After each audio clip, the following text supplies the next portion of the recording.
Bismillahirrahmanirrahim. Assalamualaikum warahmatullahi wabarakatuh.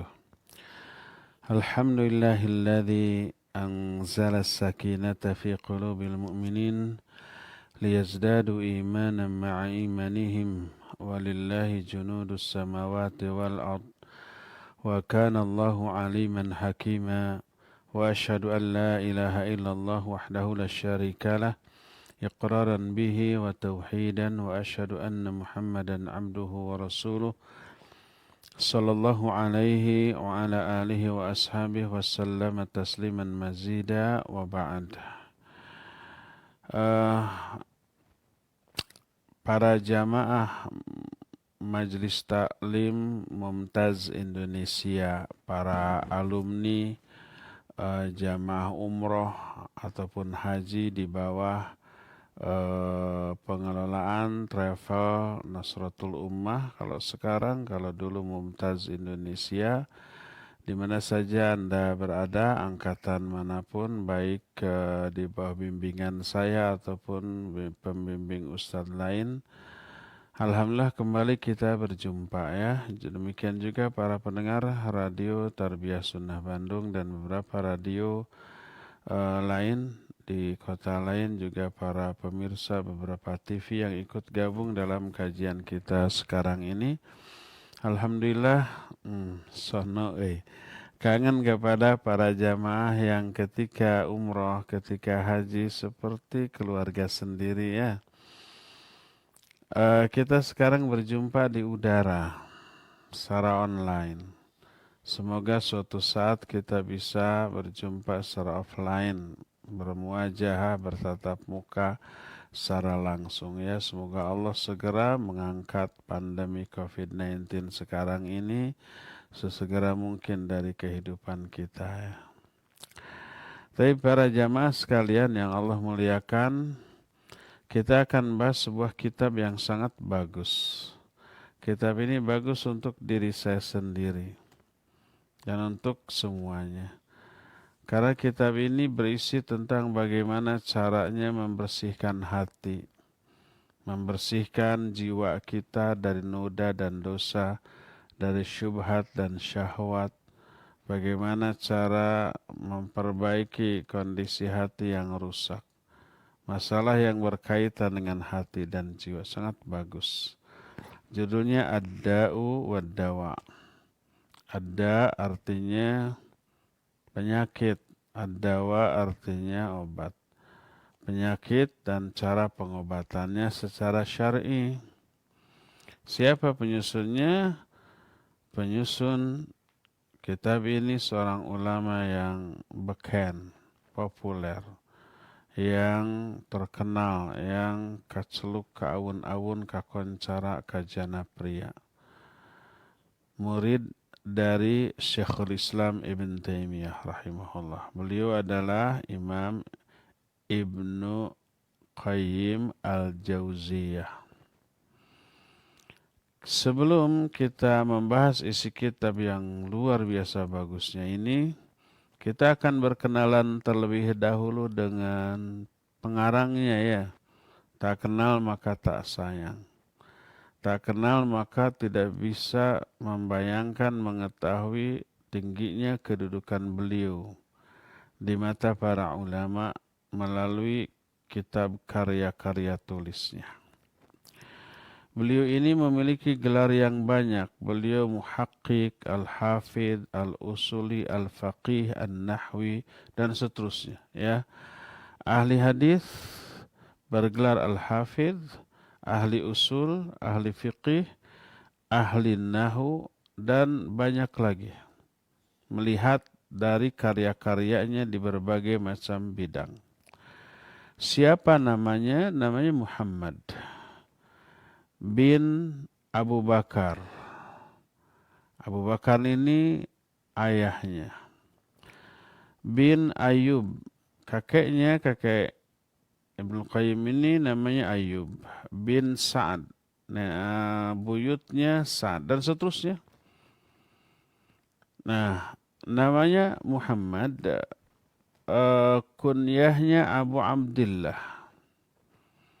Dan laqabnya Syamsuddin. Syamsuddin itu matahari agama. Jadi beliau bernama Syamsuddin Abu Abdullah Muhammad bin Abi Bakar bin Ayyub bin Sa'ad bin Haris. Nisbatnya Ad-Dimashqi, nisbat kepada Damaskus. Terus kenapa disebut Ibnul Qayyim? Al-Qayyim artinya pendiri dan pengelola. Itu makna Al-Qayyim. Adapun sebutan Al-Jauziyah, nama madrasah yang dikelola oleh ayahnya, Abu Bakar tadi. Maka karena Abu Bakar ini orang yang all out, mengerahkan seluruh waktu hidupnya, kemampuannya untuk mengelola madrasah. Dan madrasah namanya Al-Jauziyah, maka beliau sering disebut dengan Qayyimul Jauziyah. Qayyim itu ya pengelola, pendiri pengelola madrasah yang namanya Al-Jauziyah. Jadi Qayyimul Jauziyah sebutan bagi ayahnya. Oleh karena itu anaknya namanya Muhammad disebut dengan sebutan Ibnu Qayyim Al-Jauziyah. Kalau pakai Al-Jauziyah, tidak boleh qayyimnya pakai alif lam. Karena dalam bahasa Arab disebut dengan sebutan mudhaf. Qayyimu Al-Jauziyah. Qayyim itu pengelola. Qayyim Al-Jauziyah. Maka anaknya disebut Ibnu Qayyim Al-Jauziyah. Anak dari pengelola Al-Jauziyah. Dan ini yang kemudian lebih dikenal sebagai nama bagi beliau Imam Ibnu Qayyim Al-Jauziyah. Kalau Al-Jauziyahnya dibuang, dengan boleh kita memakai alif lam pada Al-Qayyim, Ibnul Qayyim saja tanpa Al-Jauziyah. Tapi kalau mau pakai Al-Jauziyah, alif lam pada Al-Qayyim dibuang, Ibnu Qayyim Al-Jauziyah. Jadi nama aslinya Muhammad. Nama bapaknya Abu Bakar. Nama kakeknya Ayyub. Nama buyutnya Sa'ad. Beliau punya kunyah Abu Abdillah, Bapak Abdullah. Seperti Abu Haidar, Bapak Haidar. Namanya bukan itu. Nah, Abu Abdillah nama aslinya Muhammad. Sebutannya atau laqabnya, gelar yang diberikan oleh para ulama, Syamsuddin. Matahari agama. Karena memberikan cahaya berupa ilmu yang sangat luar biasa tentang agama ini kepada umat. Ya. Beliau lahir di sebuah rumah yang penuh ilmu karena ayahnya, kakeknya ulama.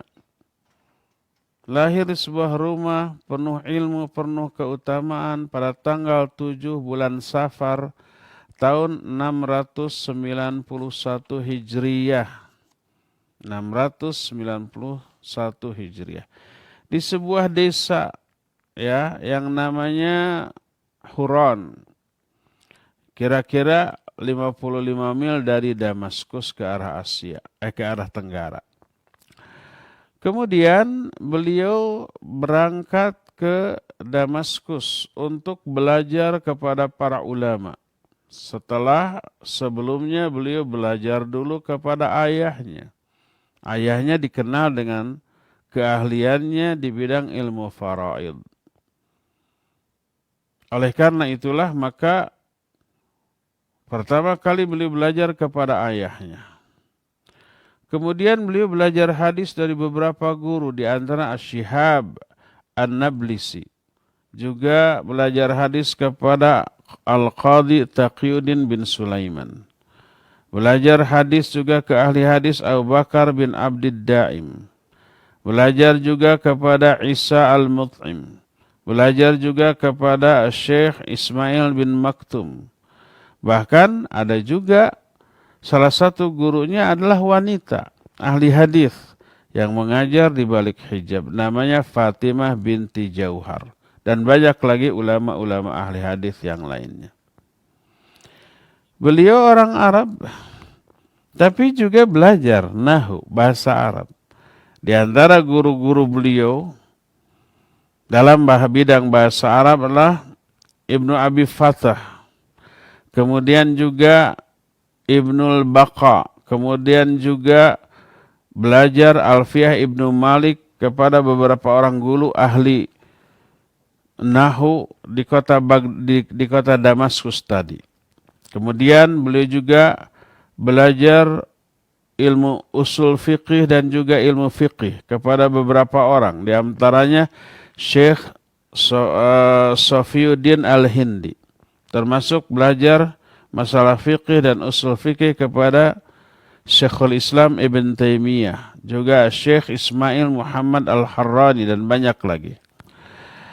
Nah, ketika Syekhul Islam Ibn Taimiyah pulang dari Mesir tahun kira-kira 712 Hijriah, maka sejak kedatangan Syekhul Islam ini, Imam Ibn Qayyim ini belajar secara mulazamah terus kepada Syekhul Islam. Tahun 712 itu, saat itu Imam Ibn Qayyim rahimahullahu ta'ala berusia sekitar 21 tahun. Masih sangat muda dan berada dalam kondisi puncak dari segala segi. Terus sampai Syekhul Islam wafat tahun 728 Hijriah. Jadi mulazamah Imam Ibn Qayyim kepada Syekhul Islam ini selama kurang lebih 16 tahun. Ya, saat itu berada dalam puncak kondisi kecerdasan. Kondisi fisik yang sangat prima dan kegesitan serta kerajinan yang luar biasa. Ya. Nah, inilah yang menjadi guru-guru dari Imam Ibn Qayyim rahimahullahu ta'ala, puluhan bahkan ratusan guru yang kita tidak sebut di dalam kesempatan ini. Karena disebut pun tidak ada yang kenal. Kecuali satu-satunya yang kenal adalah Syekhul Islam Ibn Taimiyah rahimahullahu ta'ala. Nah, setelah beliau berguru, beliau berdakwah, aktif mengajar kesana kemari. Kalau para ulama zaman dahulu mengajar cukup duduk di Mesir sudah. Itu suasana kayak tabligh akbar yang datangnya ribuan. Terus rutin. Maka karena kesungguh-sungguhannya di dalam mempelajari, di dalam mengajar dalam berbagai macam disiplin ilmu syar'i ini, baik di bidang hadis, di bidang sejarah, di bidang fikih, usul fikih, termasuk akidah, termasuk raqaiq yang berkaitan dengan tazkiyatun nufus, maka dari tangannya lahirlah murid-murid yang kemudian menjadi ulama terkenal. Di antara murid-muridnya yang kemudian menjadi ulama yang sangat terkenal, yang kita kenal saja saya akan beritahukan, di antara adalah Imam Ibn Rajab Al-Hambali rahimahullahu ta'ala. Beliau murid dari Imam Ibn Qayyim. Ya. Kemudian di antara murid yang terkenal adalah seorang mu'arrikh, muhaddits, al-hafidh, juga mufassir Imam Ibn Katsir rahimahullahu ta'ala. Beliau juga termasuk murid Imam Ibn Qayyim. Selain beliau juga bareng-bareng gurunya, bareng-bareng Imam Ibn Qayyim sama-sama juga belajar kepada Syekhul Islam Ibn Taimiyah. Ya. Termasuk di antara murid-muridnya adalah Al-Imam Al-Hafidh Umdatul Muhaddithin. Namanya Syamsuddin Abu Abdullah Muhammad dan seterusnya nisbatnya kepada Al-Maqdisi. Dan banyak lagi termasuk Imam Az-Zahabi rahimahullahu ta'ala. Nah, di antara murid-muridnya ada anak-anaknya yang kemudian menjadi ulama besar. Yang juga memiliki banyak kitab karangan. Dan diakui keilmuannya oleh para ulama. Di antara anaknya yang menjadi ulama adalah Ibrahim. Oleh Imam Az-Zahabi dalam kitab Mu'jamnya dikatakan tafaqqaha bi abihi wa syaraka bil arabiyyah wa sami'a wa qara'a washtaghala bil ilmi. Kata Imam Az-Zahabi, bahwa Ibrahim ini belajar dari bapaknya. Belajar masalah fikih, belajar masalah bahasa Arab, mendengar, membaca, dan menyibukkan diri dengan ilmu. Berkata Al-Hafidh Imam Ibnu Katsir, berarti seguru seilmu dengan Ibrahim. Kana fadilan fin nahwi wal fiqhi ala tariqati abihi. Ibrahim ini seorang yang fadil, yang utama dalam masalah nahwu, dalam masalah fiqih, mengambil metodologi yang diambil dari bapaknya. Itu yang pertama. Kedua, di antara anaknya, anak Imam Ibnu Qayyim rahimahullah, ada juga yang menjadi muridnya yang kemudian menjadi ulama, namanya adalah Syarifuddin Abdullah. Beliau ini dianggap sebagai pengganti ayahnya. Ketika ayahnya Imam Ibnu Qayyim meninggal, yang menggantikan kedudukan beliau sebagai pengajar, mengajarkan ilmu-ilmu dari ayahnya, ya ini Syarifuddin, ya. Dan beliau seorang yang dikenal waraknya, solehnya, dan luar biasa, ya. Itulah di antara beberapa muridnya yang dikenal. Nah, sekarang bagaimana penjelasan atau pendapat komentar para ulama tentang Imam Ibnu Qayyim?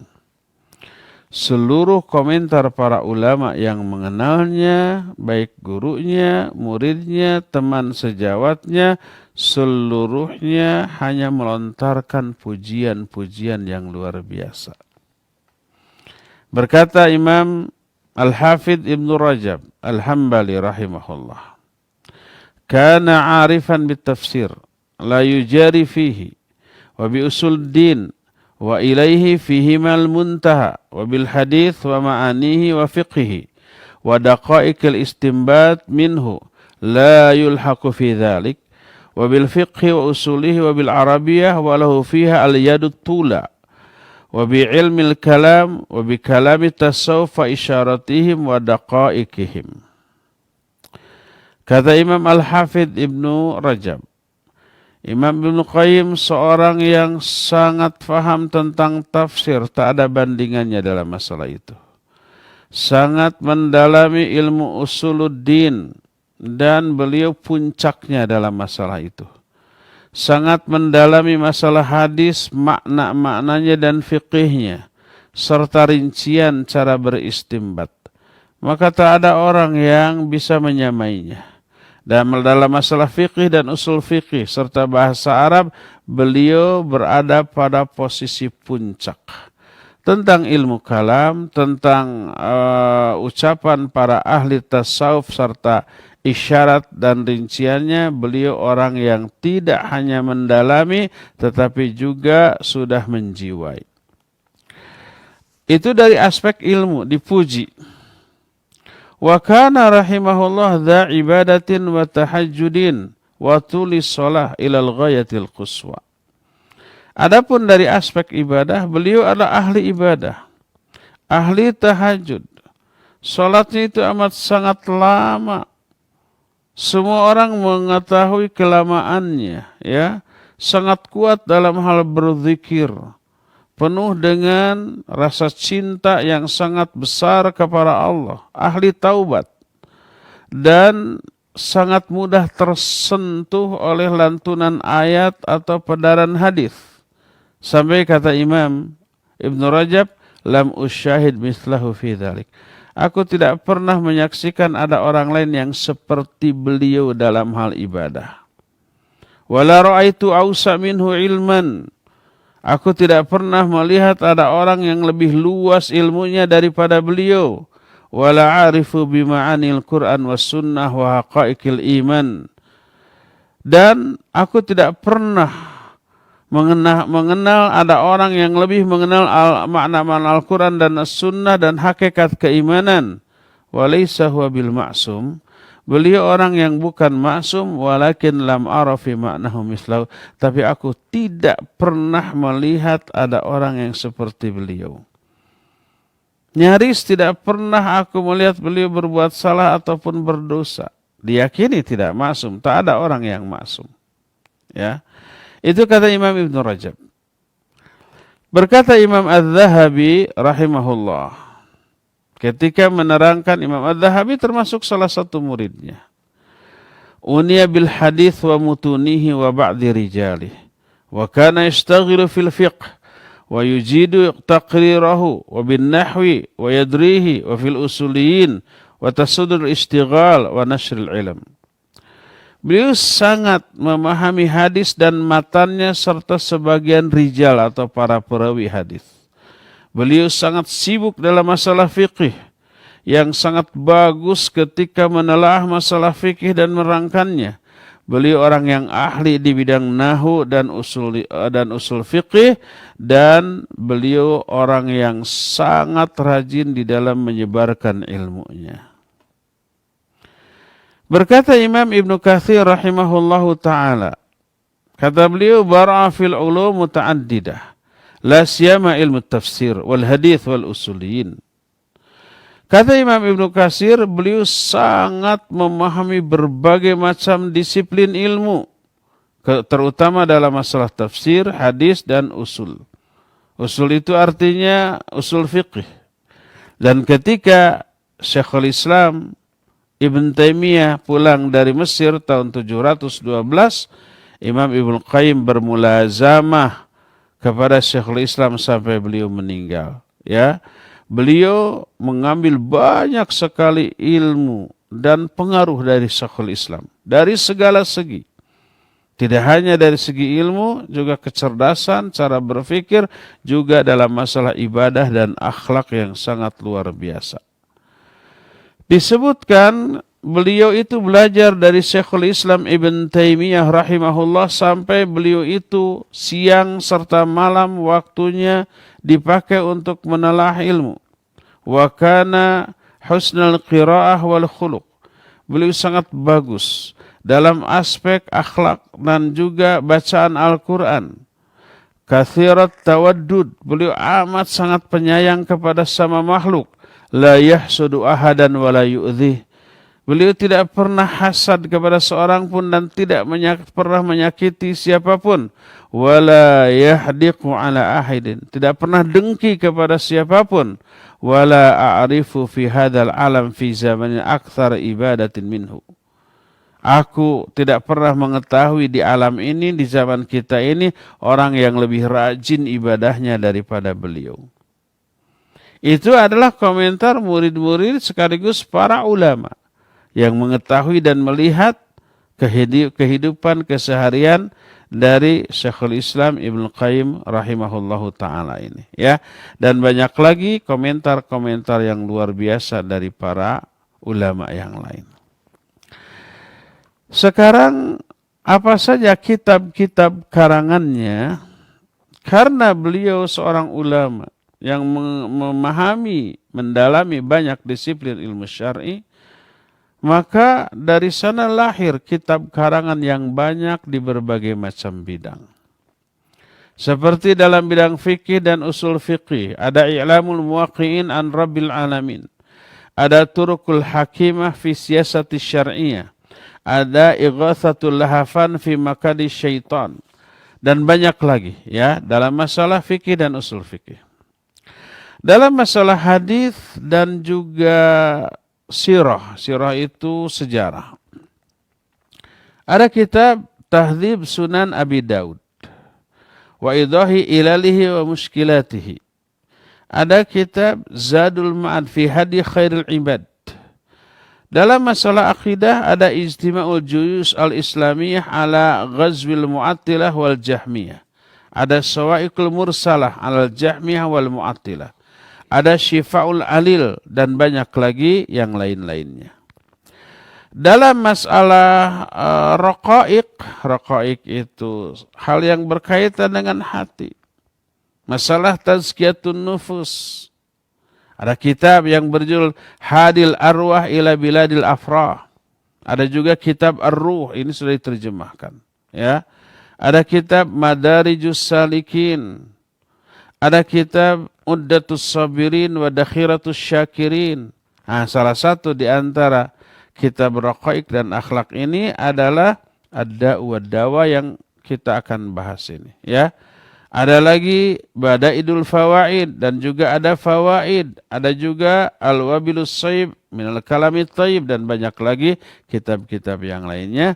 Nah, salah satu kitab yang berkaitan dengan Raqaiq, Tazkiyatun Nufus dan Akhlak adalah kitab yang sekarang kita akan bahas, yaitu apa? Ad-Da'u wad-Dawa, ya. Nah, kenapa lahir kitab Ad-Da'u wad-Dawa? Kitab ini lahir sebagai jawaban atas satu pertanyaan. Pertanyaannya adalah ada orang yang bertanya, "Ma taqulu sadatul ulama a'imatuddin radhiyallahu anhum ajma'in fi rajulin ubtuliya bi baliyatin wa 'alima annaha in istamarat bihi afsadat alaihi dunyahu wa akhiratuhu. وقد اجتهد في دفعها عن نفسه بكل طريق فما تزداد إلا توقدا وشدة فما الحيلة في دفعها وما الطريق إلى كشفها فرحمه الله من أعان مبتلا والله في عون العبد ما كان العبد في عون أخيه أفتونا مأجورين." Apa pendapatmu wahai Syekh tentang seseorang yang diberi musibah berupa penyakit? Dia mengetahui kalau penyakit ini terus dibiarkan akan rusaklah dunianya dan akhiratnya. Dia sudah berupaya untuk menyembuhkan penyakit ini dari dirinya dengan berbagai macam cara, tapi tidak bertambah apapun kecuali hanya bertambah parah. Bagaimana solusinya? Bagaimana cara untuk menyembuhkannya? Semoga Allah beri rahmat kepada siapapun yang menolong orang yang terkena musibah. Karena Rasul sallallahu alaihi wasallam bersabda dalam hadis sahih riwayat Imam Muslim, Allah akan selalu menolong seorang hamba selama hamba itu menolong saudaranya. Di sini sahih riwayat Imam Muslim. Beri kami fatwa, semoga Allah memberikan pahala kepada engkau. Ini pertanyaan. Dari pertanyaan ini lahir jawaban yang kemudian menjadi buku yang berjudul Ad-Da'u wad-Dawa. Ya. Maka beliau menjawab. Pertama, beliau hamdalah, alhamdulillah. Langsung ke hadis. Disebutkan dalam Sahih Bukhari sebuah hadis dari Abu Hurairah radhiyallahu an bahwa Nabi alaihi salatu wasallam bersabda, "Ma anzalallahu da'an illa anzalalahu syifaan." Tidaklah Allah menurunkan satu penyakit kecuali pasti Allah turunkan obatnya. Hadis tersebut sahih riwayat Imam Bukhari. Juga diterangkan dalam Sahih Muslim dari Jabir bin Abdullah radhiyallahu an. Berkata Rasul sallallahu alaihi wasallam, "Likulli da'in dawa'un fa idza usiba dawa'uhu da' bar'a bi'idznillah." Setiap penyakit itu ada obatnya. Kalau obatnya cocok dengan penyakitnya, maka dia akan sembuh dengan izin Allah Subhanahu wa taala. Hadis yang kedua. Hadis ketiga terdapat dalam kitab Musnad Ahmad dari Usamah bin Syarik radhiyallahu an bahwa Nabi SAW bersabda, "Innallaha lam yunzil da'an illa anzala lahu syifaan, alimahu man alimahu wa jahilahu man jahilah." Sesungguhnya Allah tidaklah menurunkan penyakit kecuali Allah turunkan obat bagi penyakit itu. Ada orang yang tahu, ada orang yang tidak. Ada yang tahu obatnya, ada juga yang tidak. Yang tahu obatnya ya ahlinya. Dan semua hadis itu juga dalam lafaz lain, "Innallaha lam yadha' da'an illa wadha'a lahu syifaan aw dawa'an illa da'un wahid." Qalu ya Rasulullah ma huwa? Qal al-haram. Sesungguhnya Allah tidaklah menurunkan penyakit kecuali Allah turunkan obatnya. Kecuali hanya satu penyakit yang tidak ada obatnya. Para sahabat bertanya, apakah itu wahai Rasulullah? Yaitu penyakit pikun. Berkata Imam At-Tirmidzi, salah satu di antara periwayat hadis ini, hadza haditsun hasanun sahihun. Ini hadis-hadis yang menjelaskan tentang penyakit dan obatnya. Yang menunjukkan penyakit Allah yang menurunkan. Allah yang memberikan. Dengan hikmah-hikmah yang luar biasa. Nah, obatnya juga demikian. Allah yang menurunkan. Allah yang menciptakan. Allah yang menetapkan. Hadis-hadis itu semuanya umum. Baik untuk penyakit hati, ruh, ataupun penyakit badan dan juga obat-obatnya. Termasuk di antara penyakit batin adalah kebodohan. Nabi SAW menerangkan bahwa kebodohan itu adalah penyakit dan obatnya itu adalah bertanya kepada para ulama, kepada ahlinya. Sebagaimana diterangkan dalam Sunan Abu Daud. Hadisnya dari Jabir bin Abdullah radhiyallahu an. Dia berkata, "Kharajna fi safarin fa asaba rajulan minna hajar. Fashajjahu fi ra'sihi thumma ihtalama. Fasa'ala ashabah. Faqala hal tajiduna li rukhsah fit tayammum?" Qalu ma najidu laka rukhsah wa anta taqdiru 'ala al-ma' faghtasala famat. Falamma qadimna 'ala Rasulillah sallallahu alaihi wasallam ukhbira bidzalik faqala qatalahumullah. Alla sa'alu idza lam ya'lamu fa innama shifa'ul 'ayyi su'al innama kana yakfihi ayyatayammama wa yahsira aw ya'sibu ala jurhihi khirqatan thumma yamsahu 'alaiha wa yaghsilu sa'ira jasadih. Kata Jabir, kami keluar dalam sebuah safar. Maka tiba-tiba salah seorang di antara kami terkena batu sampai melukai kepalanya. Berdarah gitu. Ketika tidur dia ini ihtilam, mimpi basah. Junub kan, pas mau sholat subuh dalam keadaan luka, junub harus mandi. Maka orang itu bertanya kepada para sahabatnya, apakah kalian menemukan ada dispensasi keringanan bagiku untuk tayamum atau tidak? Karena saya sedang terluka parah, air mah ada. Apa jawaban para sahabatnya? Kami tidak mendapati ada rukhsah bagi engkau, padahal engkau mampu untuk menggunakan air.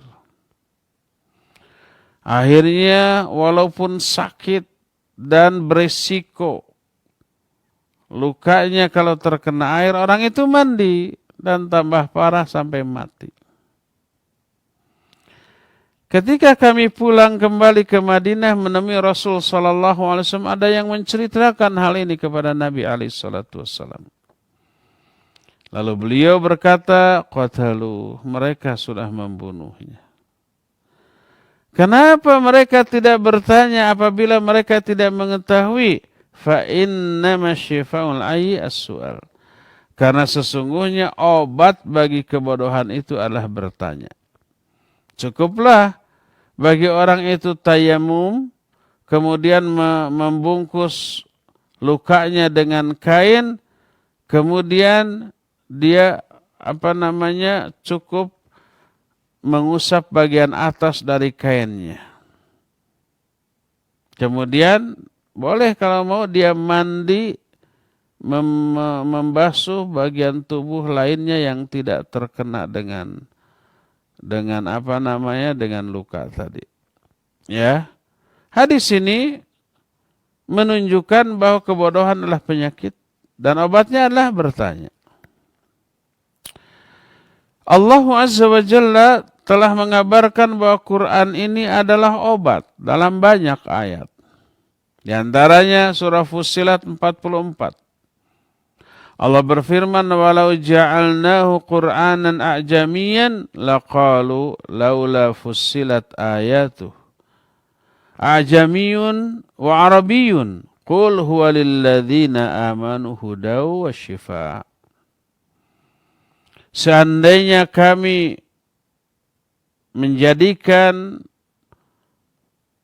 Al-Quran itu dengan bahasa ajam. Ajam itu selain Arab.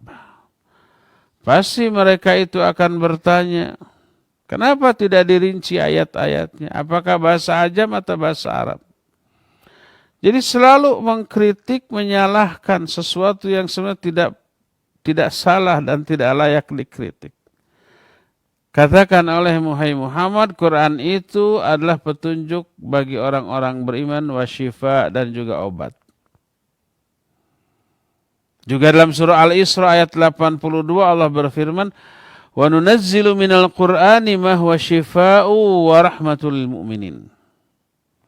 Dan kami telah menurunkan Al-Quran ini merupakan obat dan rahmat bagi orang-orang mukmin. Huruf min dalam ayat ini wa nunazzilu minal Qur'an, minal Qur'an, bukan min litab'id yang artinya sebagian, dan kami menurunkan sebagian dari Al-Qur'an ada yang menjadi obat. Bukan sebagian min di sini. Tapi min di sini disebut libayanil jins la litab'id, untuk menerangkan jenis. Al-Qur'an ini seluruhnya adalah obat, itu intinya. Sebagaimana dijelaskan di dalam ayat yang lain yang tadi dikemukakan dalam surah Fussilat ayat 44. Al-Quran ini obat bagi hati dari penyakit kebodohan dan penyakit keraguan-raguan. Tidaklah Allah Azza wa Jalla menurunkan menurunkan dari langit obat yang lebih umum, lebih bermanfaat, dan lebih agung serta lebih mujarab di dalam menghilangkan penyakit dibanding Al-Quran. Jadi obat yang paling mujarab yang Allah turunkan dari langit hanyalah Al-Quranul Karim untuk menghilangkan berbagai macam penyakit. Apakah termasuk penyakit jasad, termasuk penyakit raga, badan? Iya. Bagaimana caranya mengobati orang yang berpenyakit badan dengan Al-Quran? Salah satunya diterangkan dalam Sahih Bukhari dan Sahih Muslim. Hadis ini diterima dari Abu Sa'id radhiyallahu an. Dia berkata, "Intalaqa nafarun min ashabin Nabi sallallahu alaihi wasallam fi safaratin safaruha hatta nazalu ala hayyin min ahya'il Arab. Fastadhafuhum fa'abau ayudhaifuhum. Faludigha sayyidu dhalikal hayy fasami'a lahu fasa'au lahu bikulli syai' la yanfa'uhu syai'un. Faqala ba'duhum law ataitum ha'ula'i ruhat alladhina nazalu la'allahu ayyakuna 'inda ba'dihim syai'. Fa'atawhum faqalu ayyuhar ruhat inna sayyidana ludiga wa sa'ayna lahu bikulli syai'in la yanfa'uhu fahal inda ahadim minkum min syai'." Kata Abu Sa'id, beberapa orang sahabat melakukan safar. Sahabat Nabi SAW melakukan safar. Mereka singgah di salah satu desa bangsa Arab dan minta jamuan. Mereka kehabisan bekal. Minta jamuan ke kampung tersebut. Tapi penghuni kampung itu pelit, kikir, buntut kasiran, keked merengkel, cap jahe meregehese. Mereka tidak mau memberikan jamuan.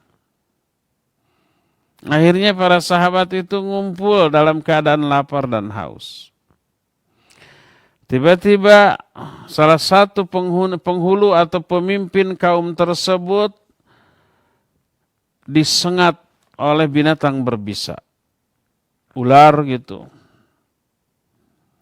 Kemudian mereka berupaya mengobatinya, tapi nggak ada manfaatnya, tidak menyembuhkannya dengan segala cara, tidak sembuh. Salah satu di antara mereka ada yang berkata, seandainya kita mendatangi orang-orang yang singgah di kampung kita, siapa tahu di antara mereka ada yang bisa mengobati. Lalu mereka pun datang kepada para sahabat lalu berkata, Ayyuhar ruhat, wahai para rombongan, Tuan kami, pemimpin kami dipatuk ular. Kami sudah berupaya menyembuhkannya tapi nggak ada manfaatnya. Adakah salah seorang di antara kalian yang bisa menyembuhkannya? Faqala ba'duhum, salah satu di antara sahabat itu berkata, na'am, ya. Wallahi inilah arqi. Demi Allah aku akan menjampi, meruqyah. Walakin wallahi istafadnakum falam tudayifuna fama ana biraqin hatta taj'alu lana ju'lan. Demi Allah. Akan tetapi tadi kami minta jamuan kepada kalian, kalian tidak bisa, tidak mau menjamu kami. Saya tidak akan meruqyah dia sampai kalian memberikan upah kepada kami. Fasaluhum ala qati'in minal ghanam. Lalu mereka sepakat, nanti kalau sembuh dikasih beberapa ekor kambing. Fantalaqa yadfulu alaihi wa yaqra'u alhamdulillahi rabbil alamin. Maka datanglah para sahabat. Kemudian diludahi, kemudian dibacakan Al-Fatihah. Alhamdulillahi rabbil alamin sampai akhir dari surah Al-Fatihah. Apa yang terjadi? Faka'annama nusyita min iqalin fantalaqa yamshi fama bihi qalbatun fa'aufuhum ju'lahum alladhi saluhuhum alaih. Tiba-tiba orang itu seperti orang yang baru lepas dari ikatan. Dia langsung sembuh, dia langsung berdiri dan berjalan. Sehingga seolah-olah tidak pernah mengalami sakit apapun sebelumnya. Sembuh seketika itu juga. Inilah yang kata Syekh Muhammad bin Shalih Al-Utsaimin rahimahullah. Ruqyah syar'iyah itu lebih mujarab daripada obat apapun di dunia ini. Buktinya apa? Seketika dibacakan, diruqyah, seketika itu juga apa? Sembuh. Andai ada obat yang modern sekarang, berupa serum atau apa, disuntikan atau apa ke orang yang disengat oleh binatang berbisa, dipatuk oleh ular, kan tidak langsung disuntik, langsung sembuh. Pasti ada proses, ya. Berjam-jam. Kalau sore hari umpamanya disuntikan, malamnya demam dulu, baru besoknya akan ada perubahan. Itu pun tidak drastis, itu pun pasti bertahap. Ini mah langsung, seolah-olah tidak pernah sakit sebelumnya. Akhirnya mereka memberikan upah sebagaimana yang sudah mereka sepakati. Maka berkatalah mereka, iqtasimu, bagikan. Maka berkatalah orang yang meruqyah tadi, la naf'alu hatta na'tiyan Nabi SAW. Enggak, kami enggak akan bagikan dulu sampai kami datang kepada Nabi SAW. Ini hukumnya halal enggak? Minta upah dari hasil ruqyah gitu ya. Yang kemudian ini yang dijadikan dalil oleh para peruqyah untuk mengambil upah. Tapi apa yang terjadi setelah sampai kepada Rasul sallallahu alaihi wasallam? Nabi sallallahu alaihi wasallam kemudian berkata, "Wa may yudrika annaha ruqyah?" Dari mana kamu tahu bahwa Al-Fatihah itu ruqyah? Lalu beliau menyatakan, "Qad asabtum," kalian telah benar. Iqtasimu wadribu li ma'akum sahma.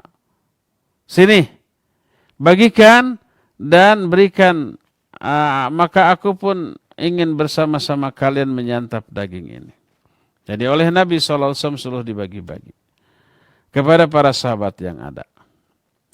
Jadi kita lihat bahwa obat ini begitu berpengaruh kepada penyakitnya. Dan obatnya adalah bacaan Al-Quranul Karim. Sembuh seolah-olah sebelumnya tidak pernah merasakan sakit apapun. Dan ini semudah-mudah, seenteng-enteng obat bagi penyakit yang berat. Seandainya orang itu diobati dengan obat-obat yang hissi, obat biasa, maka tidak akan mungkin semujarab itu. Berkata Imam Ibnu Qayyim, wa makathu bi Makkah muddat ta'tarini adwa'an wala ajidu tayyiban wala dawa fakuntu aliju nafsi bil Fatihah fa'ara laha ta'thiran ajabiyan fa'ara laha ta'thiran ajiban fakuntu asifu dhalika liman yashtaki alaman wa kana katsira minhum yabra'u sari'an. Aku pernah tinggal di Mekah selama beberapa waktu. Dan selama di Mekah aku terkena dengan penyakit. Aku tidak menemukan adanya tabib ataupun obat. Ada dokter ataupun obat. Di Mekah saat itu tidak ada. Lalu aku mengobati diriku sendiri dengan Al-Fatihah. Dan aku melihat efek yang ajaib luar biasa. Aku sembuh seketika. Lalu aku pun memberitahukan hal itu kepada setiap orang yang mengalami penyakit apapun. Dan kebanyakan mereka sembuh dengan cepat. Oleh karena itulah maka banyak sekali pengalaman para ulama yang mengobati penyakit hanya dengan ruqyah. Timbul pertanyaan, adapun orang-orang zaman sekarang nih, zaman kiwari. Ketika sakit apa yang langsung muncul di pikirannya? Obat, ke dokter. Gitu kan? Ke sinse, ke herbalis, ke terapis, dan seterusnya. Tidak langsung muncul dalam pikirannya, kenapa tidak dengan ruqyah syar'iyah? Salah satu, dan ini umumnya, penyebab kenapa orang tidak mau mengobati dirinya dengan cara meruqyah diri sendiri dengan Al-Quran adalah sudah pernah mencoba, bahkan sering mencoba, bahkan berkali-kali meruqyah diri sendiri ketika sakit dengan ayat Al-Quran. Tapi kok nggak sembuh-sembuh? Lebih apa? Lebih yakin kesembuhan teraih melalui pengobatan dari dokter. Untuk zaman sekarang. Kalau dengan ruqyah syariah, ya untung-untungan, coba-coba sifatnya. Kalau ke dokter bukan coba-coba. Ada keyakinan, sembuhlah. Kan gitu ya? Nah itu penyebabnya. Penyebabnya orang tidak mau meruqyah dirinya dengan ruqyah syariah ketika sakit karena sering melakukan ruqyah tapi tidak sembuh. Kadang-kadang itu hanya sekedar sementara, umpamanya ke dokter pagi-pagi ya. Dokter biasanya sore prakteknya. Sementara nunggu ke dokter kita ruqyah saja dulu. Jadi hanya sebagai apa? Sebagai ganjalan saja. Ibarat ban pakai ban serep dulu tuh. Ban utamanya kempes, nanti setelah ditambal ganti lagi. Ini menunjukkan keyakinan dia tentang mujarab tidaknya ruqyah ini kurang, lemah, hanya sedikit. Otomatis apa? Efeknya juga sedikit. Bahkan kalau tidak yakin, tidak ada efek sama sekali. Oleh karena itu, harus kita fahami, harus kita yakini, harus kita ketahui bagaimana caranya agar ruqyah syariah yang kita lakukan baik untuk diri sendiri ataupun untuk orang lain betul-betul mujarab. Semujarab sahabat tadi ketika membacakan Fatihah. Semujarab Rasul Shallallahu Alaihi Wasallam ketika meruqyah Abu Bakar yang juga terkena apa? Terkena gigitan ular. Waktu di gua. Namanya gua apa? Gua yang terkenal? Bukan Hiro. Thur. Nabi dan Abu Bakar saat itu sebelum hijrah kan bersembunyi dulu di gua Thur. Gua itu masih perawan. Belum pernah ada yang masuk. Jadi Abu Bakar ketika mau mengumpet sama Nabi SAW masuk duluan. Nabi ditahan di luar. Didapati banyak lubang-lubang ular. Dibuka bajunya disobek. Semua lubang-lubang ular itu dia sumpal dengan bajunya. Tersumpal kecuali hanya satu di bawah. Itu sudah nggak ada lagi baju kain yang bisa disobek. Akhirnya beliau duduk, kemudian dia tutup lubang ular yang tersisa tadi dengan kakinya, lalu memanggil Nabi SAW supaya masuk, lalu dipersilakan Nabi SAW untuk merebahkan kepalanya di pangkuan Abu Bakar. Abu Bakar duduk dan kakinya dipakai menyumpal salah satu lubang ular yang tidak tertutup. Nampaknya si ular itu nggak suka tuh, engap merenya. Akhirnya gewek itu kaki Abu Bakar di apa? Dipatuk. Sakitnya tuh bukan main. Tapi Abu Bakar nggak berani ngerejet, nggak berani teriak, karena Nabi SAW sedang tidur, lelap, tidak mau membangunkan beliau.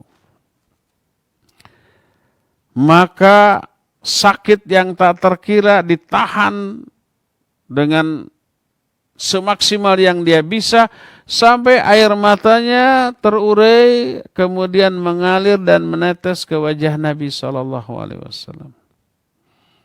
Sampai Nabi bangun. Masya'nuka ya Abu Bakrin. Ada apa denganmu wahai Abu Bakar?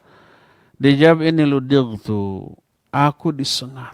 Aku dipatuk ular. Bayangkan ular di batu-batu di padang pasir kayak apa ular? Ular derik ya namanya.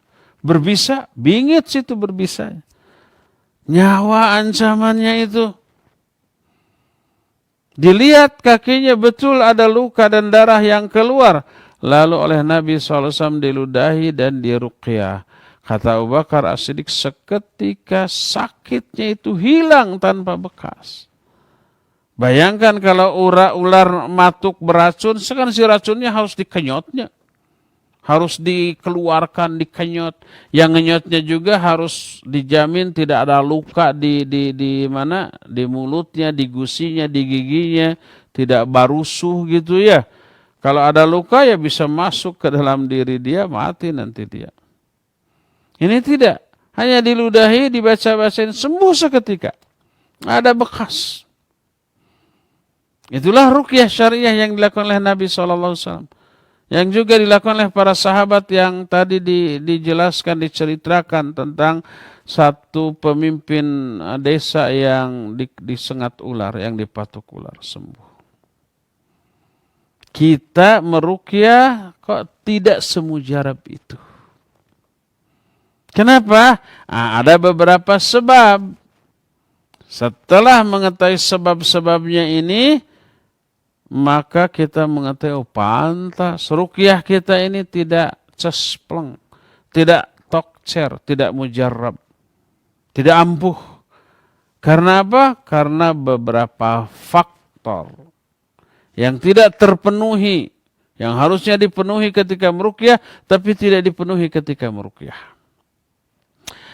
Apa sajakah faktor-faktor tersebut? Faktor yang menyebabkan ruqyah kita sangat ampuh terhadap penyembuhan penyakit yang diderita. Ini kita akan bahas bulan depan. Sekarang sudah cukup 1 jam waktu yang kita habiskan. Insya Allah kita akan lanjutkan di bulan depan, di pekan kedua hari Sabtu ini. Atau mungkin saja ada perubahan, nanti kita akan umumkan berikutnya, jadwal yang berikutnya ya. Kita masih punya sisa waktu untuk bertanya jawab. Silakan menyampaikan pertanyaan, bisa lewat telepon yang nanti akan dibacakan, bisa juga lewat SMS atau WA. Dan pertanyaan jawab ini akan dipandu oleh AA Cepi Septina dari Haur Ngambang ya. Wassallallahu ala nabiyina Muhammadin wa ala alihi wa wasallam. Mangga AA. Baik, syukran Ustadz atas materi yang disampaikan.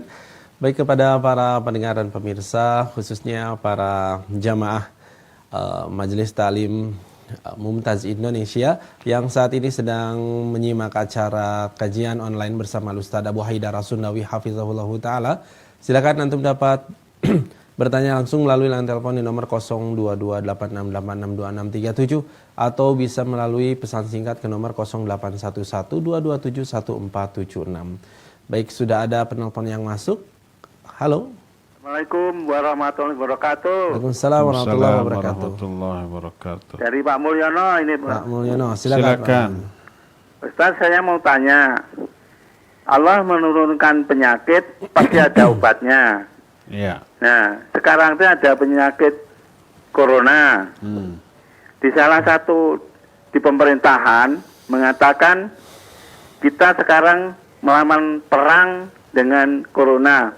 Itu kata-kata itu baik atau tidak? Sekian, assalamualaikum warahmatullahi wabarakatuh. Waalaikumsalam warahmatullahi wabarakatuh. Iya, Pak Mulyono di Margahayu, Bandung. Barakallahu fiik, Pak Mul. Iya, sekarang ada corona, penyakit virus. Ada obatnya, pasti ada obatnya ya. Cuma mungkin belum ketemu, mungkin sudah ketemu tapi belum terekspos. Kata Nabi SAW, alimahu man alimahu, wa jahilahu man jahilahu. Ada yang sudah tahu obatnya, ada juga yang tidak tahu obatnya. Yang tahu harusnya menyebarkannya. Ya. Nah, boleh nggak kita menyatakan kita harus memerangi penyakit? Ya, tentu saja memeranginya dengan cara yang berbeda dengan memerangi orang kafir. Tidak ditembak, virus ditembak atau nggak bisa, ya. Tidak dibom, ya dibom bisa virusnya mati, mungkin mati, tapi orang lagi mati. Boleh nggak menyatakan perang terhadap kebodohan, perang terhadap kemiskinan, perang terhadap penyakit? Iya, tapi dengan cara-cara yang layak. Tidak asal perang, pokoknya siapkan senjata, bom, rudal, bukan begitu. Memerangi kebodohan ya dengan cara menggencarkan pelajaran kepada orang-orang yang membutuhkannya. Memerangi kemiskinan bukan orang miskin dibunuh ditambaki. Ada orang miskin perangi, jedor. Bukan, artinya diberikan santunan, diberikan pembekalan modal dan kemampuan untuk usaha sehingga tidak miskin lagi. Memerangi penyakit tergantung penyakitnya. Ada penyakit yang harus dibasmi, ya. Kuman, termasuk virus, ya. Dengan apa? Dengan apapun yang bisa membunuh virus itu. Sabun, desinfektan, suhu yang diatur, dengan menerapkan pola hidup sehat. Kita istilahkan dengan istilah memerangi virus, memerangi COVID-19, memerangi corona. Ya, boleh, boleh. Tidak ada larangan, ya. Demikian Pak Mulyono, wallahu a'lam. Silakan. Baik, syukran Ustadz atas jawabannya. Beralih ke penanya melalui pesan singkat. Assalamualaikum warahmatullahi wabarakatuh. Assalamualaikum warahmatullahi wabarakatuh. Tadi disebutkan bahwa Imam Ibnu Qayyim rahimahullahu faqih tentang ilmu kalam dan ilmu tasawuf. Apakah kita juga boleh mempelajari ilmu tersebut, Ustadz? Silakan. Iya. Boleh nggak mempelajari ilmu kalam dan ilmu tasawuf? Ketika di beberapa perguruan tinggi Islam, UIN atau yang lainnya, ada pelajaran ilmu kalam, ada. pelajaran mantiq ada. Yang pertama kali dibahas adalah bagaimana hukum mempelajari ilmu kalam dan ilmu mantiq. Itu yang pertama kali dibahas. Para ulama mengharamkannya kecuali ada kecualian, ya, sampai Imam Syafi'i rahimahullahu taala hukmi fi ahli kalam atau fi man ta'allama ilmu kalam. Hukuman yang aku tetapkan kepada orang yang mempelajari ilmu kalam adalah diarak berkeliling kampung sambil dipukuli, sambil dikatakan inilah hukuman bagi orang yang mempelajari ilmu kalam dan meninggalkan Al-Quran dan As-Sunnah. Termasuk Al-Ghazali rahimahullahu ta'ala. Ya, beliau itu mempelajari ilmu kalam, iya, mempelajari filsafat, iya, sampai ke akar-akarnya. Lalu beliau menemukan bahwa semuanya itu nonsens, semuanya itu omong kosong, semuanya itu keliru salah. Lalu melontarkan kritik-kritik yang sangat tajam kepada para filosof. Lahirlah kitab Tahafutul Falasifah, kritikan terhadap kaum filosof yang menerapkan logika termasuk cara berpikir ilmu kalam. Ya, jadi hukum asalnya tidak boleh kecuali pertama, orang tersebut adalah ulama. Orang tersebut orang yang sudah menguasai ilmu syar'i. Dan itu menjadi benteng terhadap semua syubhat yang akan masuk, bisa terbantah. Kedua, mempelajarinya dalam rangka untuk membongkar boroknya, kekeliruannya, kesesatannya, kesalahannya, untuk diterangkan kepada umat. Maka siapa yang sudah memenuhi itu, maka boleh pelajari ilmu kalam. Boleh pelajari filsafat. Boleh pelajari tasawuf. Tapi siapa yang tidak memiliki dua hal itu berbahaya. Sama dengan umpamanya dia ini kosong, tidak ada pertahanan, lalu masuk syubhat-syubhat pemikiran yang salah dan keliru, langsung mempengaruhi jiwanya. Langsung tersesat dengan kekeliruan pola berpikir yang dia serap, tapi dia merasa benar di dalam hal itu. Oleh karena itu sangat berbahaya mempelajari ilmu kalam tanpa bekal yang mencukupi tentang ilmu syar'i. Ya, demikian wallahu a'lam bishawab. Baik, syukran Ustaz atas jawabannya. Kami kembali mengundang kepada para jamaah, khususnya jamaah Mumtaz Indonesia. Silakan yang akan bertanya bisa melalui line telepon di nomor 0211222 atau melalui pesan singkat ke nomor 081122714776. Mungkin untuk mengobati kerinduannya bisa menyebutkan nama dan keberangkatannya, apakah jamaah umrah atau jamaah haji dan dibimbing oleh siapa, silahkan. Baik, ada penonton yang masuk. Halo, sudah masuk? Waalaikumsalam warahmatullahi wabarakatuh. Silakan Pak. Saya Ibu Nining Cimahi. Ibu Nining, silakan. Nining Cimahi. Ya. Ini Ustaz, kaitannya saya tadi subuh sempat bertanya mengenai kurban atas nama orang tua yang sudah meninggal, Iya. oleh anaknya. Itu hukumnya wajib atau sunat, Ustaz? Sunnah saja, Bu. Untuk Karena orang tua. Karena waktu itu almarhum belum pernah kurban. Silakan kurbankan sama ibu, tapi ibu terlebih dahulu harus kurban untuk ibu sendiri tahun ini. Kalau ada budget rezeki yang mencukupi untuk beli lagi, silakan beli lagi. Jadi hukumnya sunat aja ya, Ustaz? Sunat, ya. Oh iya. Makasih Ustaz. Jazakallahu khairan. Assalamualaikum warahmatullahi wabarakatuh. Ya, kita beralih ke penanya melalui pesan singkat, Ustaz. Ya. Bismillah, Assalamualaikum warahmatullahi wabarakatuh. Assalamualaikum. Ustaz, ada dalil di hadis dari Bukhari yang bilang kalau kita diruqyah orang kalau kita diruqyah orang lain maka tidak dapat masuk surga langsung tanpa hisab. Tapi kita minta tolong diruqyah karena yang meruqyah ustadz yang lebih tinggi ilmunya. Bagaimana itu Ustadz? Silakan. Iya, barakallahu fiik. Minta diruqyah kepada orang lain tidak haram dan tidak dosa. Tidak terlarang. Cuma memang kehilangan kesempatan untuk bisa masuk surga tanpa hisab. Bisa nggak masuk surga? Bisa, tapi dihisab dengan hisab yang ringan kalau amalnya soleh. Adapun diruqyah orang lain tanpa diminta, maka tidak terkena hadis tadi karena kita tidak minta. Umpamanya kita sakit, lalu ada orang ustadz atau kawan atau siapa yang kita tahu berilmu, kita tahu dia soleh gitu ya. Lalu dia datang melayat kita langsung meruqyah. Ya apa-apa, karena kita tidak minta. Jangan sampai jangan ruqyah, nanti saya nggak bisa masuk surga tanpa hisab. Nggak perlu, karena dia meruqyah tanpa kita minta.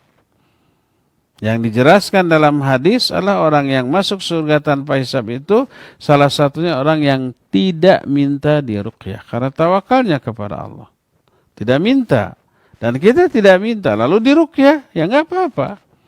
Tetap bisa masuk surga tanpa hisab, ya. Oleh karena itu berkata Syekh Al-Utsaimin rahimahullah kitab syarah kitab Riyadhus Shalihin bab i'adatul marid, bab melayat orang yang sakit. Salah satu adab melayat adalah kalau kita umpamanya melayat dan waktu luang dan memungkinkan, ruqyahlah dia.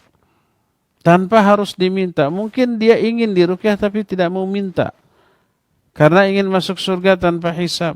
Tapi dia ingin diruqyah. Melihat kita datang gitu, mungkin dia menganggap kita ini orang yang dikabul doanya, minta, dia berharap kita meruqyah, tapi tidak mau minta, maka ruqyah saja.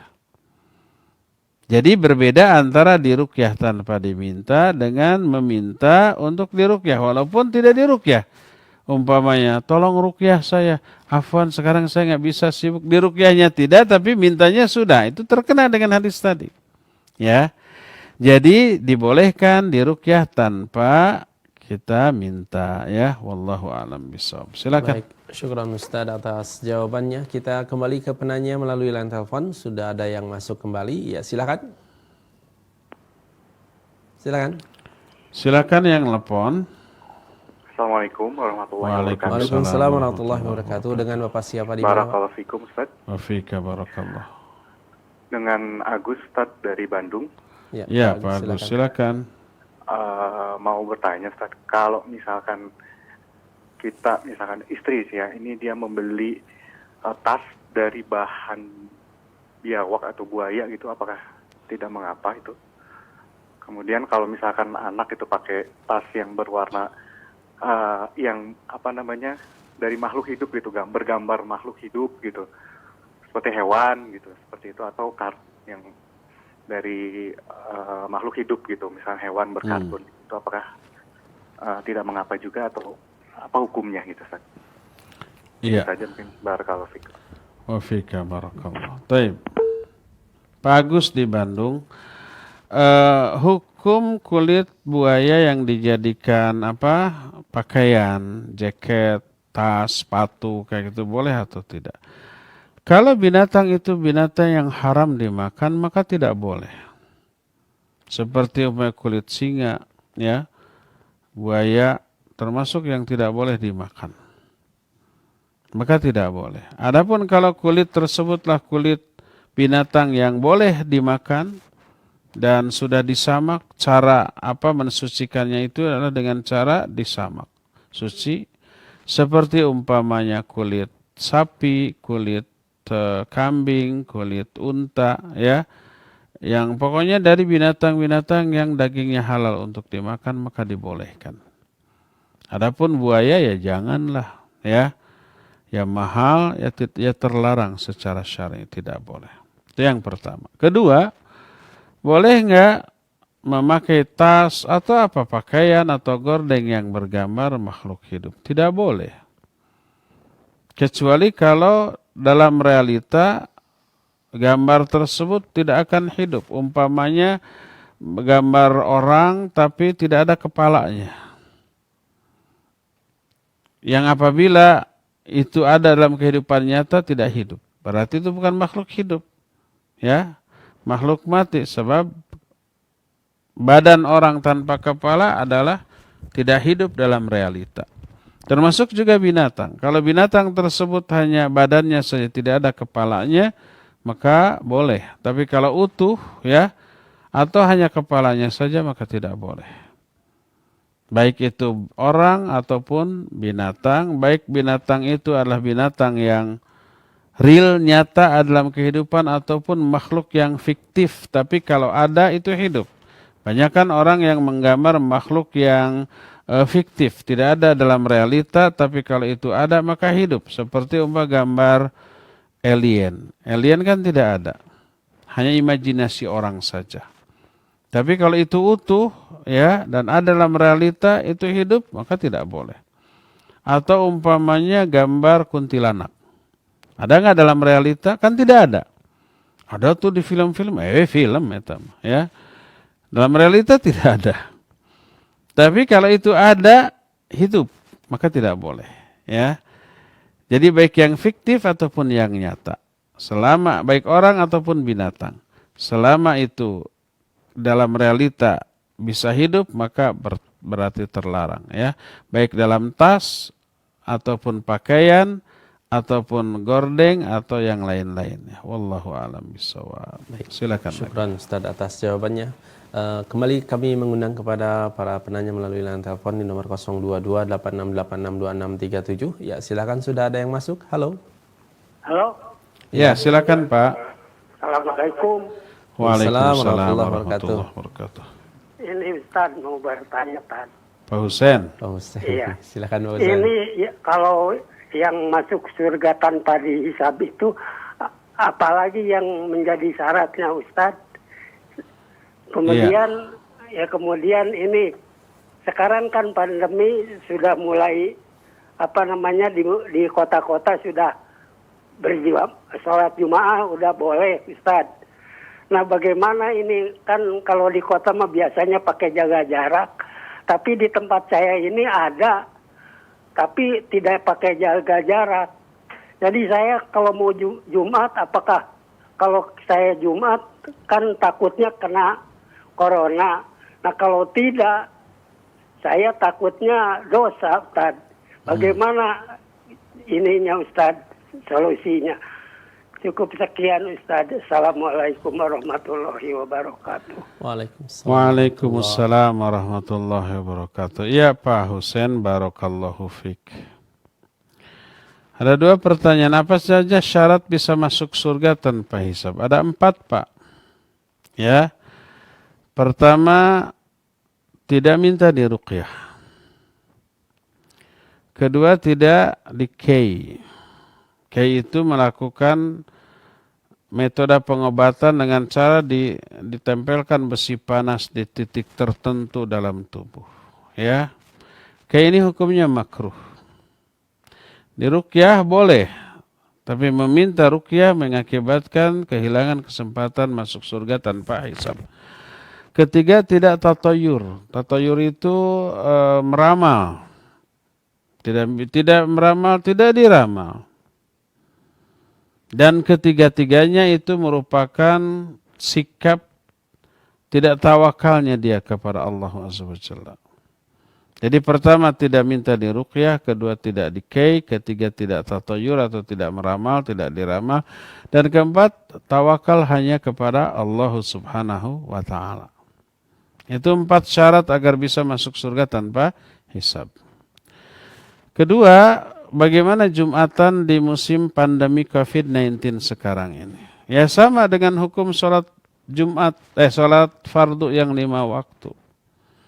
Kalau di masjid itu diterapkan protokoler kesehatan yang ketat dan terbatas hanya kepada lingkungan sekitar yang memelihara diri umpamanya. Setiap keluar rumah selalu pakai masker, selalu pakai sarung tangan gitu ya.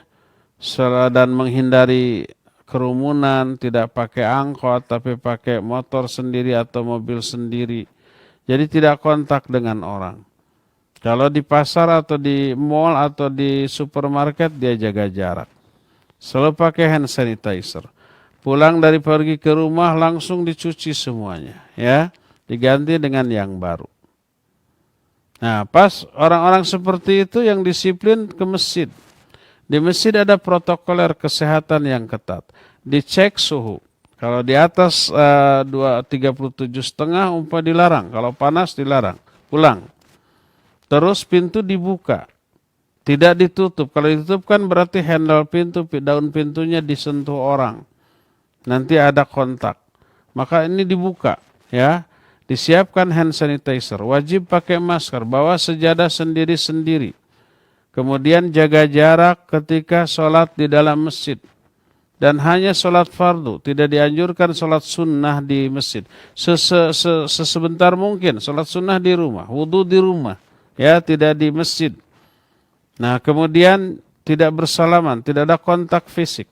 Ada physical distancing semua. Nah, itu aman. Maka silakan sholat di sana. Adapun baik Jumatan ataupun sholat fardu. Adapun kalau masjid itu abai, ya, mengabaikan semua itu, tidak pakai masker, terus rapat, orang-orangnya kadang-kadang di dalam sholat renggang, di luar sholat biasa tepak toel pagegeye, ya, bersentuhan, berpelukan, nggak boleh. Kalau diyakini dia itu tidak ada COVID-nya, tidak ada coronanya, tidak ada virusnya, ya udah lebih baik sholatnya rapat saja. Kita menjaga sholat rapat itu menghindari kontak agar kalau seseorang ada virus tidak kena ke yang lain. Dan itu susah diprediksi, ya. Sehari-hari kita lihat dia sehat, tapi sebelum ke masjid kita nggak tahu dia itu tadi dari mana, kontak dengan siapa. Tapi nggak ada gejala, normal saja suhunya. Ada OTG kan, orang tanpa gejala kan ada ya. Nah, dan ketika virus kena sehari 2 hari nggak ada gejala apapun. Baru hari ketiga ada panas, ada batuk seperti itu. Tidak ada gejala, tidak menunjukkan tidak ada virus. Ihtiyati. Kita hati-hati waspada. Jadi kalau suatu masjid sembarangan, maka jangan sholat di masjid itu. Ya, setiap orang pintunya tertutup, setiap orang masuk keluar pasti menyentuh pintu itu, gitu ya.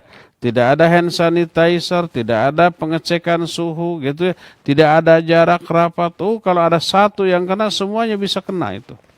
Kalau ada masjid yang seperti itu, baik Jumatan ataupun sholat fardu, maka jangan. Terus sholatnya di mana? Di rumah saja. Dosa enggak? Enggak, ada uzur. Uzurnya lebih kuat daripada uzur hujan. Kalau kita hujan, terus sholat di rumah karena hujan tidak pergi ke masjid, kita tidak dosa.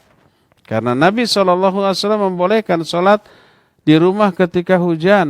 Bahkan seruan azan yang diperintahkan oleh Nabi SAW adalah Sallu fi rihalikum, sallu fi buyutikum. Sholatlah kalian di rumah-rumah kalian. Perintah Nabi SAW. Pas kita sholat di rumah karena hujan, sesuai sunnah, tidak dosa. Nah, pandemi COVID-19 ini lebih kuat uzurnya, alasannya daripada hujan. Hujan tidak akan mematikan. Hujan itu tidak membahayakan jiwa. Tapi boleh sholat di rumah. Ini COVID ini membahayakan jiwa. Dan Nabi SAW menyatakan, Firra minal majdum, firaraka minal asad. Lari, menghindar, menjauh kamu dari wabah, orang yang terkena wabah, seperti kamu lari menjauhi singa. Tuh, bayangkan. Bayangkan kalau ada singa di masjid. Mau nggak kita sholat? Nggak berani, ya. Singa cuma makan 1-2 orang. Belum tentu habis itu juga. Kalau COVID-19 ini bisa ribuan orang dalam waktu yang bersamaan. Oleh karena itulah, maka itu ada uzur. Dan tidak dosa untuk sholat di rumah, baik sholat Jumat ataupun sholat fardu. Kalau sholat Jumat ya bukan sendirian di rumah sholat Jumat, tapi sholat duhur. Sebagai pengganti dari Jumat bagi orang yang terkena uzur. Jadi tidak apa-apa, Pak Husain. Wallahu a'lam bishawab. Terakhir ya. Baik, kita angkat penelpon yang masuk. Ya, silakan. Halo. Halo. Silakan Pak. Dengan Bapak siapa nih, mana? Assalamualaikum warahmatullahi Waalaikumsalam wabarakatuh. warahmatullahi wabarakatuh. Saya Abu Iman dari Bandung. Tanya Ustaz, ini ada teman atau yang dituakan lah ya. Dia tuh sudah divonis oleh dokter dengan waktu yang tidak lama gitu ya, karena ada satu penyakit yang tidak bisa diobati gitu ya. Nah, terus dia memanggil kami dan yang yang teman saudara-saudara terdekat dan malahan dengan RT jadi gitu. Dia mau mengatakan mau pamit gitu ya, mau pamit dan meminta maaf. Apakah hal ini bisa dibenarkan dalam syariat itu pamit kan soal umur mungkin Allah yang tahu, tapi karena ya secara vonis dari dokter dia sebenarnya sudah mengatakan bahwa dia mau pamit gitu. Nah, apa hal ini dibenarkan secara syariah, Ustaz? Itu mungkin pertanyaan dari kami. Assalamualaikum warahmatullahi wabarakatuh. Waalaikumsalam warahmatullahi wabarakatuh. Boleh nggak pamit karena diduga kuat sebentar lagi akan meninggal berdasarkan hasil diagnosa dokter umpamanya. Iya, ada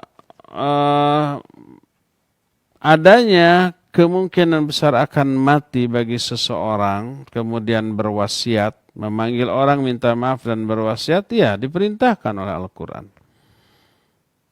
Jadi Allah menyatakan kutiba alaikum id hadara ahadukumul maut. Id hadara ahadakumul maut. Telah diwajibkan bagi kamu kalau akan seseorang di antara kalian akan didatangi kematian. Belum ya, matinya belum. Tapi sudah ada tanda-tandanya, apapun tandanya. Dan ini menunjukkan orang yang akan mati, kadang dia tahu bahwa sebentar lagi akan mati, atau minimal menduga, walaupun seringkali dugaan itu meleset. Kayaknya saya akan mati besok lusa, ternyata tahunan masih hidup. Sebaliknya ada orang yang, wah saya masih sehat, kayaknya tahunan lagi, besok mati. Karena kematian bukan hanya dengan penyakit. Bisa dibunuh orang, bisa kecelakaan, bisa macam-macam ya. Atau dia merasa sehat, ternyata dia punya jantung yang tidak terdeteksi, lalu mati mendadak. Ada banyak yang begitu. Nah, tapi yang jelas kalau seorang merasa ada tanda-tanda kematian yang dia ketahui, termasuk salah satunya data otentik yang ilmiah, empiris, yang realistis dari dokter. Lihat gejalanya begini, kondisi jantung begini, kondisi hati, paru, segala organ-organ vitalnya berdasarkan pemeriksaan begini ya, tinggal menghitung hari. Nah itu termasuk dalam ayat kutiba alaikum id hadara ahadakumul maut. Jadi boleh wajib wasiat apabila salah seorang di antara kalian sudah mengetahui tanda-tanda datangnya kematian kepada kalian. Sampai kita karena banyak dosa, kita bisa menelepon, bisa WA sekarang, bisa kalau yang dekat-dekat manggil, ya saya mohon maaf, mungkin saya tak akan lama lagi, tolong titip ini, tolong tutup itu, maka itu boleh, tidak terlarang ya. Ya cukup sampai di sini saja, insya Allah kita akan lanjut kajian ini sebulan yang akan datang. Subhanakallahumma bihamdik. Asyhadu an la ilaha illa anta astaghfiruka wa atubu ilaik walhamdulillahi rabbil alamin wa sallallahu ala nabiyina Muhammadin wa ala alihi wa ashabihi wasallam. Wassalamualaikum warahmatullahi wabarakatuh. Kuota haji semakin hari semakin terisi. Nasratul Ummah menyediakan sebuah solusi. Berangkat haji tanpa ngantri. Dibimbing langsung oleh Ustadz Abu Haidar As-Sundawi dan Ustadz Rizal Yuliar, putra Nanda LC. Dengan Haji Furoda, insya Allah Anda dapat berangkat di tahun 2021. Jaminan 100% uang kembali jika tak pergi haji. Daftar segera. Hubungi 0812 1953 3422.